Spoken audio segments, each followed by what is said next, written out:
Assalamualaikum warahmatullahi wabarakatuh. Halo semuanya, kami di sini akan memberikan sedikit materi tentang teori produksi Islam. Sebelumnya kita akan memperkenalkan dulu anggota kami siapa saja. Yang pertama, ada Vicky Indriastuti dengan 3 NIM angka belakang 122.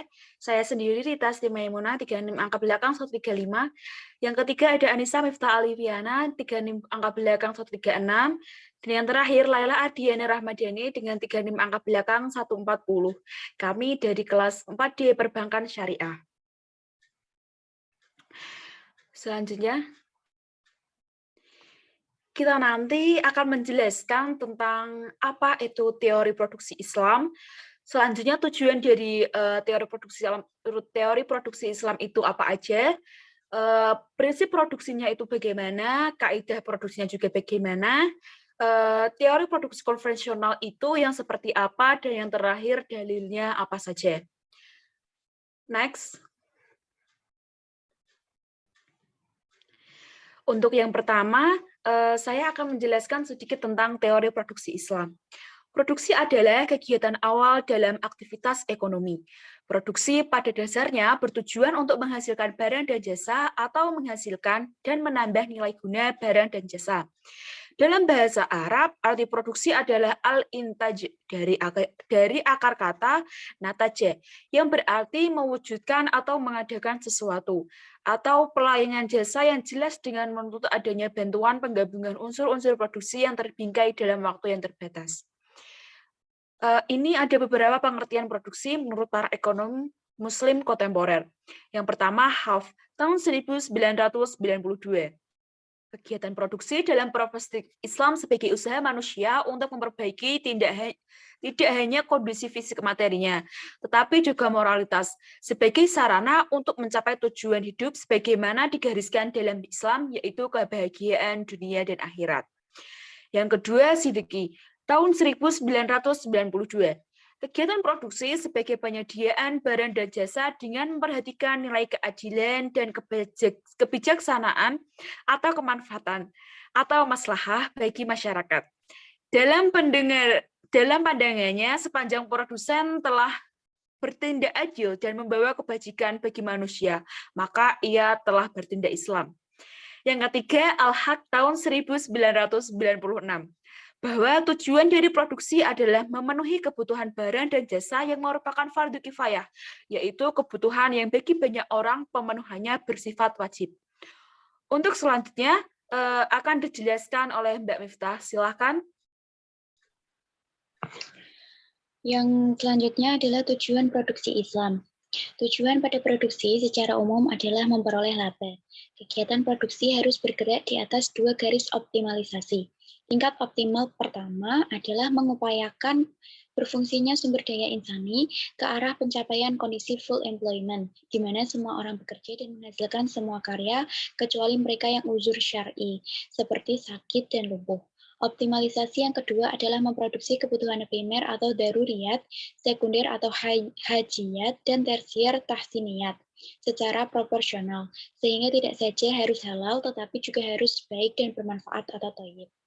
Berbeda dengan ekonomi konvensional yang mengedepankan memaksimalkan keuntungan dan kepuasan atau maximization profit and utility, tujuan yang ingin dicapai oleh kegiatan produksi dalam perspektif Islam adalah kecukupan setiap individu, swasembada ekonomi umat, dan kontribusi untuk mencukupi kebutuhan dan bangsa lain. Dalam perspektif ilmu ekonomi modern, laba diperoleh dari nilai penerimaan total perusahaan dikurangi biaya total. Sedangkan dalam konteks produsen muslim, laba tidak salah mencari laba umum dilakukan ketika menjalankan suatu produksi. Tetapi perlu dilakukan dengan cara-cara yang sejalan dengan maqasid syariah, yaitu untuk mewujudkan kemaslahatan bagi hidup manusia dan lingkungan secara keseluruhan. Selain itu, tujuan dari barang dan jasa yang diproduksinya pun jelas, yaitu untuk kemaslahatan manusia. Tidak hanya sekadar mencari keuntungan pribadi saja dengan menghalalkan segala cara. Jadi, sangat jelas bahwa produksi menurut Islam tidak semata-mata untuk mendapat keuntungan di dunia, tapi juga di akhirat. Najatullah Siddiqi menjelaskan bahwa produksi dalam ekonomi Islam memiliki beberapa tujuan, di antaranya merespon kebutuhan produsen secara pribadi dengan bentuk yang memiliki ciri keseimbangan, yang kedua memenuhi kebutuhan keluarga, yang ketiga mempersiapkan sebagai kebutuhan terhadap ahli warisnya dan generasi penerusnya, yang keempat pelayanan sosial dan berinfak ke jalan Allah. Next. Selanjutnya, prinsip produksi dalam Islam. Prinsip produksi pada sistem konvensional adalah bagaimana produksi dapat berjalan sehingga mampu mencapai tingkat yang paling maksimum dan efisiensi dengan memaksimalkan output dengan menggunakan input tetap serta meminimalkan penggunaan input untuk mencapai tingkat output yang sama. Prinsip produksi pada perspektif ekonomi Islam tidak jauh berbeda dengan yang konvensional. Yang membedakan adalah nilai yang terkandung di dalamnya. Islam menambahkan beberapa poin yang berlandaskan Al-Quran dan hadis Rasulullah SAW, di mana terdapat arahan mengenai prinsip-prinsip produksi sebagai berikut. Yang pertama, tugas manusia di bumi adalah sebagai khalifah Allah Subhanahu wa taala, yakni manusia ditugasi untuk memakmurkan bumi dengan ilmu dan amalnya. Yang kedua, Islam selalu mendorong kemajuan di bidang produksi. Menurut Yusuf Qaradawi, Islam membuka lebar penggunaan metode ilmiah yang didasarkan atas penelitian, eksperimen, dan perhitungan. Akan tetapi, Islam tidak membenarkan penuhanan terhadap hasil karya ilmu pengetahuan dalam arti melepaskan diri dari Al-Quran dan Al-Hadis. Yang ketiga, teknik produksi diserahkan kepada keinginan dan kemampuan manusia, sesuai dengan sabda Nabi, yaitu kalian lebih mengetahui urusan dunia kalian. Dan yang terakhir, yang keempat, dalam berinovasi dan bereksperimen, pada prinsipnya agama Islam menyukai kemudahan, menghindari kemudaratan dan memaksimalkan manfaat. Dalam Islam tidak terdapat ajaran yang memerintahkan membiarkan segala urusan berjalan dalam kesulitannya. Karena berdalih dengan ketetapan dan ketentuan Allah atau karena tawakal kepadanya, sebagaimana keyakinan yang terdapat di dalam agama-agama selain Islam. Tawakal dan sabar adalah konsep penyerahan hasil kepada Allah Subhanahu wa taala sebagai pemilik hak prerogatif yang menentukan segala sesuatu setelah segala usaha dan persyaratan dipenuhi dengan optimal. Next. Selanjutnya adalah kaidah berproduksi dalam Islam. Islam menuntut manusia sebagai khalifah Allah untuk memakmurkan bumi yang Allah ciptakan untuk dikelola dengan ilmu dan amalan baik. Melalui tuntunan kaidah tersebutlah manusia dituntut untuk melakukan sesuatu berdasarkan Al-Quran dan Al-Hadis. Salah satunya adalah kaidah dalam berproduksi. Kaidah-kaidah dalam berproduksi antara lain, yang pertama, memproduksi barang dan jasa yang halal pada setiap tahapan produksi. Yang kedua, mencegah kerusakan di muka bumi, termasuk membatasi polusi, memelihara keserasian, dan ketersediaan sumber daya alam. Yang ketiga, produksi dimaksudkan untuk memenuhi kebutuhan individu dan masyarakat, serta mencapai kemakmuran. Kebutuhan yang harus dipenuhi harus berdasarkan prioritas yang ditetapkan agama, yakni terkait dengan terpeliharanya nyawa, akal, dan keturunan, serta kemakmuran material. Next. Yang keempat, dalam kaidah berproduksi dalam Islam, ada berproduksi dalam Islam tidak dapat dipisahkan dari tujuan kemandirian umat. Untuk itu, hendaknya umat memiliki berbagai kemampuan, keahlian, dan prasarana yang memungkinkan terpenuhinya kebutuhan pengembangan peradaban, di mana dalam kaitannya tersebut, para ahli fikih memandang bahwa pengembangan di bidang ilmu, industri, perdagangan, keuangan merupakan fardu kifayah, yang dengannya manusia bisa melaksanakan urusan agama dan dunianya. Yang terakhir, yang kelima, meningkatkan kualitas sumber daya manusia, baik kualitas spiritual maupun mental dan fisik. Kualitas spiritual terkait dengan kesadaran rohaniahnya. Kualitas mental terkait dengan etos kerja, intelektual, kreativitas, sedangkan fisik berkaitan dengan kesehatan, efisiensi, dan sebagainya. Terima kasih Mbak Miftah atas penjelasannya. Selanjutnya akan dijelaskan kembali oleh Mbak Laila. Waktu dan tempat dipersilahkan. Materi yang selanjutnya yaitu teori produksi konvensional. Dalam pandangan konvensional, produksi dapat dilihat dari tiga hal, yaitu apa yang diproduksi, bagaimana memproduksinya, dan untuk siapa barang atau jasa diproduksi. Dalam produksi tersebut, ekonomi konvensional menempatkan tenaga kerja sebagai salah satu dari 4 faktor produksi lain, yaitu sumber daya alam, modal, dan keahlian. Dalam suatu proses produksi, terdapat proses produksi yang terjadi dalam kurun waktu tertentu yang terbagi menjadi 2, yaitu produksi dalam jangka waktu pendek dan produksi dalam jangka waktu panjang.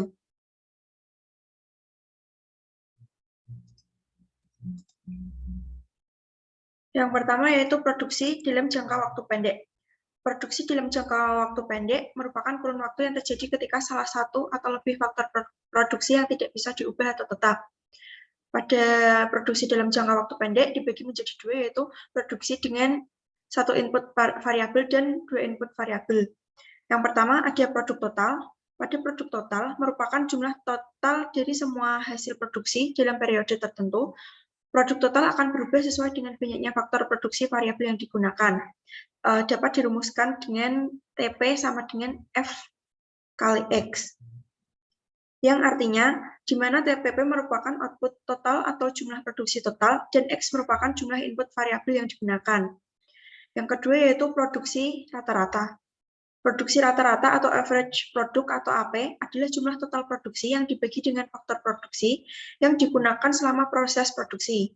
Produksi rata-rata dinotasikan dengan fungsi AP sama dengan Q dibagi L.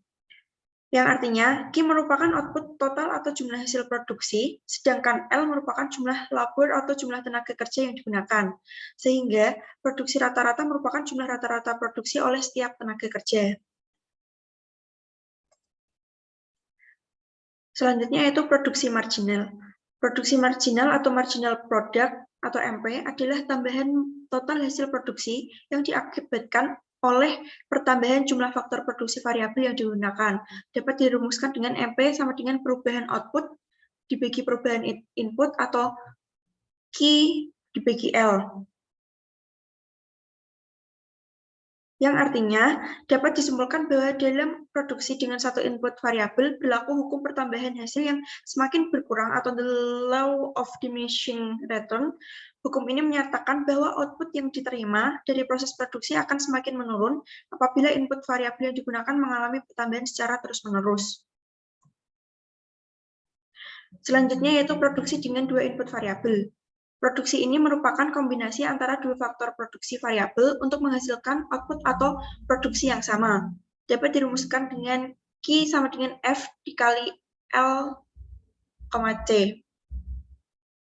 Yang artinya, Q sebagai output atau jumlah hasil produksi, L sebagai labor atau tenaga kerja, dan C sebagai kapital atau modal ataupun peralatan yang mana kedua ini merupakan input variabel. Nah, pada produksi dengan 2 input variabel ini dibagi menjadi beberapa. Yang pertama yaitu isokan atau kurva produksi sama. Isokan merupakan kurva yang mengkombinasikan antara 2 input variabel yang digunakan untuk menghasilkan output atau hasil produksi yang sama. Isokan dapat berbentuk seperti kurva inference dan tidak berupa garis lurus, vertikal ataupun horizontal. Bisa dilihat di layar yang kami tampilkan.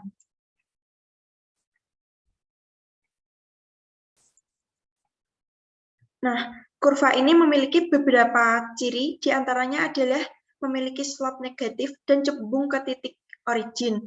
Kurva ini juga tidak dapat saling memotong satu sama lain, serta garis kurva yang lebih tinggi atau yang teratur terluar lebih banyak disukai daripada yang dekat dengan titik origin karena tingkat produksinya lebih banyak, sehingga Q1 lebih kecil dari Q2. Selanjutnya yaitu isokos atau garis ongkos sama. Kurva ini menggambarkan besarnya biaya yang dikeluarkan oleh produsen selama proses produksi dalam kurun waktu tertentu. Seperti yang ditampilkan di layar, kurva ini bersifat slope negatif, sehingga apabila ketika meningkatnya output, maka harus meninggalkan input variabelnya. Sebaliknya, jika input variabelnya yang ditambah, maka output yang dihasilkan akan berkurang. Terima kasih. Terima kasih Mbak Lela atas penjelasannya. Selanjutnya akan dijelaskan oleh Mbak Vicky.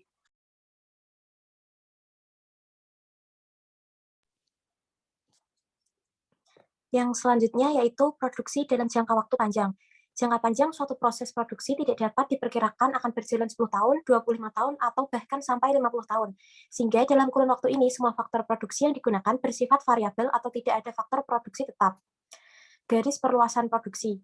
Garis perluasan produksi merupakan isokline atau kurva yang menghubungkan titik-titik yang besar tingkat batas penggantinya secara teknis sama yang menunjukkan output yang dihasilkan jika harga produksi tetap.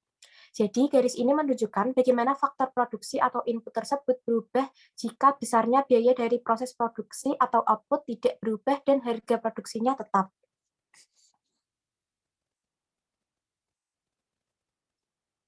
Next.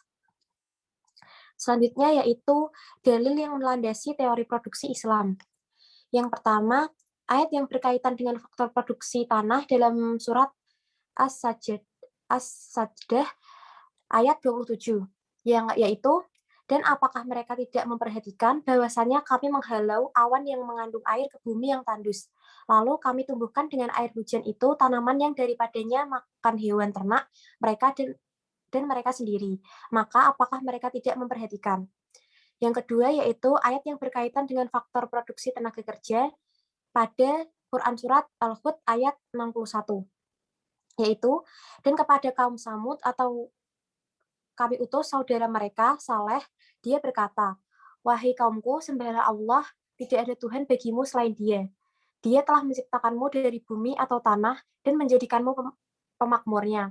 Karena itu, mohon ampunlah kepadanya, kemudian bertobatlah kepadanya. Sesungguhnya Tuhanmu sangat dekat atau rahmatnya dan memperkenankan doa hambanya. Yang ketiga yaitu dalam firman Allah surat Ad-Jatsiyah ayat 13. Yaitu, dan dia menundukkan untukmu apa yang ada di langit dan apa yang ada di bumi semuanya, sebagai rahmat daripadanya. Sesungguhnya, pada yang demikian itu benar-benar terdapat tanda-tanda kekuasaan Allah bagi kaum yang berpikir. Dan yang terakhir, dalam Quran Surat Al-An'am ayat 165. Allah berfirman, dan dialah yang menjadikan kamu penguasa-penguasa di bumi, dan dia meninggalkan sebagian kamu atas sebagian yang lain beberapa derajat, untuk mengujimu tentang apa yang diberikannya kepadamu. Sesungguhnya Tuhanmu amat cemat siksaannya, dan sesungguhnya dia maha pengampun lagi maha penyayang. Terima kasih. Terima kasih Mbak Vicky atas penjelasannya. Sekian dari kami. Apabila ada kesalahan kata atau kekurangannya materi, kami dari kelompok produksi Islam, mohon maaf yang sebesar-besarnya. Wassalamualaikum warahmatullahi wabarakatuh.